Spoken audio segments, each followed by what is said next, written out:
జన సైనికుల్ని సనాతన ధర్మ పరిరక్షకులుగా మార్చే ప్రయత్నం చేసినటువంటి పవన్ కళ్యాణ్ ఇప్పుడు తెలుగు సైనికులుగా మార్చే ప్రయత్నం చేస్తున్నారు. నిన్న పుస్తక మహోత్సవం సందర్భంగా ఆ పిలుపుని ఇచ్చారు. తెలుగు భాష, తెలుగు సంస్కృతి కాపాడేటటువంటి బాధ్యత జన సైనికులు తీసుకోవాలి, నా అభిమానులు తీసుకోవాలి అన్నటువంటిది. యాక్చువల్గా ఆల్రెడీ జనసేనలో ఉన్నటువంటి క్యాడర్లో రెండు రకాల వాళ్ళు ఉంటారు. హయ్యెస్ట్ 100కి 70 నుంచి 80 మంది పూర్తిగా తెలుగులో మాట్లాడతా, తెలుగుని ప్రేమిస్తా, తెలుగే కోరుకునేటటువంటి వాళ్ళు, వివిధ వృత్తుల్లో ఉండేటటువంటి వాళ్ళు మాస్ అన్నమాట. వాళ్ళందరూ తెలుగులోనే మాట్లాడతారు, తెలుగునే కాపాడతారు. అయితే వాళ్ళ పిల్లల్ని ఇంగ్లీష్లో చేర్చుకునే ప్రయత్నం చేస్తారు. ఎందుకంటే వీళ్ళకి దొరకనటువంటి ఉద్యోగ అవకాశాలు వాళ్ళ బిడ్డలకు కావాలి.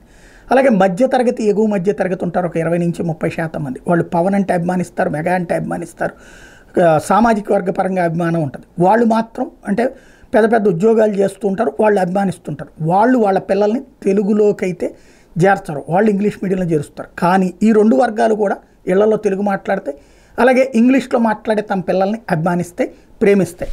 అలాగని తెలుగునేమి ద్వేషించరు. కాబట్టి ఆ రూట్లో చూస్తే పవన్ కళ్యాణ్ కోరిక నెరవేరినట్టే.